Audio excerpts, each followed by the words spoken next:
বিসমিল্লাহ ওয়াসসালাতু ওয়াসসালামু আলা রাসূলিল্লাহ আমাবাদ। দূরের এবং কাছের, দেশের এবং প্রবাসের যারা আমাদের আজকের অনুষ্ঠানটি দেখছেন, প্রত্যেকে আন্তরিক শুভেচ্ছা ও অভিনন্দন জানাচ্ছি। সম্মানিত সুধী, আমরা জিলহজ মাসে অবস্থান করতেছি। জিলহজ মাস একটি ইবাদতের মৌসুম। রমজানের মাসের পরপরই জিলহজ মাস ইবাদতের মৌসুমের মধ্যে প্রাধান্য দেওয়া হয়েছে। জিলহজ মাসের প্রথম 10 দিনকে অত্যন্ত গুরুত্বপূর্ণ বলা হয়েছে।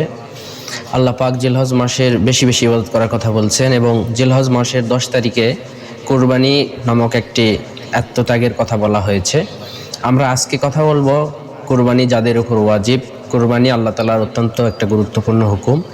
যাদের উপরে কুরবানি ওয়াজিব করা হয়েছে এরকম 10 শ্রেণীর মানুষ বা 10 ক্যাটাগরির মানুষের কথা আমরা আজকে আলোচনা করব ইনশাআল্লাহ বিজনিল্লাহ। সম্মানিত সুধী, কুরবানি যাদের উপর ওয়াজিব, কুরবানি ওয়াজিব হওয়ার জন্য প্রথম শর্ত হচ্ছে তাকে মুসলিম হতে হবে। মুসলমান ব্যতীত কোনো অমুসলিমের উপরে কুরবানি ওয়াজিব নয়। সুতরাং কুরবানি ওয়াজিব হওয়ার জন্য প্রথম শর্ত হচ্ছে তাকে নিঃসন্দেহে মুসলমান হতে হবে। দ্বিতীয় যে শর্তটা রয়েছে, অবশ্যই তাকে বালেগ হতে হবে। ও প্রাপ্তবয়স্ক ব্যক্তির উপরে, ছোট বাচ্চা যারা, তাদের উপরে যদিও সে নেশা পরিমাণ মালের মালিক হয়, তারপরেও তার উপরে কুরবানি ওয়াজিব হবে না। সুতরাং কুরবানি ওয়াজিব হওয়ার জন্য তাকে অবশ্যই প্রাপ্তবয়স্ক হতে হবে, বালেগ হতে হবে। এরপরে তৃতীয় নম্বর শর্ত হচ্ছে ওয়াজিব হওয়ার জন্য তাকে নিসাব পরিমাণ মালের মালিক হতে হবে।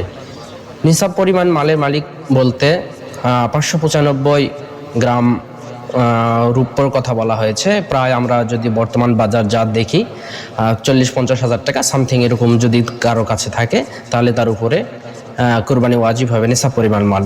আসলে আরেকটা জিনিস আমরা এখানে উল্লেখ করতে চাই, সেটা হচ্ছে জাকাত ফরজ হওয়ার জন্য নিসাব পরিমাণ মালের মালটা তাকে 1 বছর তার অধীনস্থে থাকতে হবে এবং তার মালিকানায় থাকতে হবে।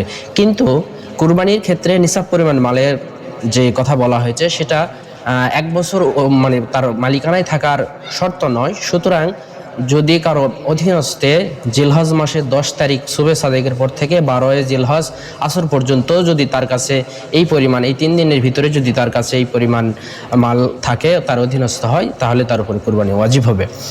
তৃতীয় ব্যক্তি হচ্ছে মুসাফিরের উপরে কুরবানি ওয়াজিব নয়। অবশ্যই তাকে মুকিম হতে হবে, কারণ মুকিম ব্যতীত মুসাফিরের উপরে কুরবানি ওয়াজিব নয়।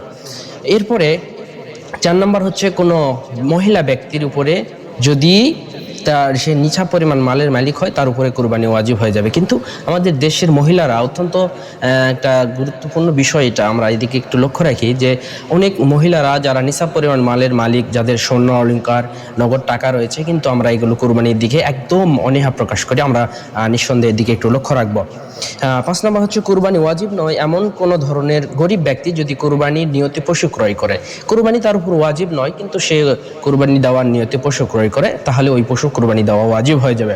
6 নম্বর হচ্ছে নিজের পক্ষ থেকে কুরবানি দেওয়া ওয়াজিব, কিন্তু কোনো অপ্রাপ্ত বয়স্ক সন্তানের পক্ষ থেকে কুরবানি দেওয়া ওয়াজিব না। কিন্তু কোনো পিতা যদি তার সন্তানের পক্ষ থেকে কুরবানি দেয়, তাহলে সেটা নিঃসন্দেহে সে সওয়াবের অধিকারী হবে। 7 নম্বর হচ্ছে নিসাব পরিমাণ সম্পদের মালের মালিকের উপরে একটি কুরবানি ওয়াজিব। যদিও সে অনেক ধনাঢ্য ব্যক্তি হয়, তবে সে একাধিক কুরবানি চাইলে দিতে পারে, কিন্তু তার উপরে একটি কুরবানি ওয়াজিব, একাধিক কুরবানি সে দিতে পারে। 8 নম্বর হচ্ছে ঋণ করে কুরবানি ওয়াজিব করা ভালো নয়। ঋণ করে যদি কোনো ব্যক্তি ঋণগ্রস্ত হয়ে থাকে, তাহলে তার উপরে কুরবানি করা ওয়াজিব নয়, কিন্তু যদি সে করে তাহলে নিঃসন্দেহে সে সওয়াবের অধিকারী হবে। তবে কোনো ব্যক্তি ঋণগ্রস্ত যদি কোনো ব্যক্তি হয়ে থাকে, তাহলে ঋণটা পরিশোধ করাই তার জন্য অত্যন্ত গুরুত্বপূর্ণ এবং সওয়াবের কাজ। 10 নম্বর হচ্ছে মৃত ব্যক্তির পক্ষ থেকে কুরবানি করা জায়েজ আছে, তবে ওয়াজিব নয়। যদি কেউ করতে চায় সওয়াবের অধিকারী হয়ে যাবে। সমানে শুধু এই ছিল আমাদের মোটামুটি একটা কুরবানি যাদের উপর ওয়াজিব।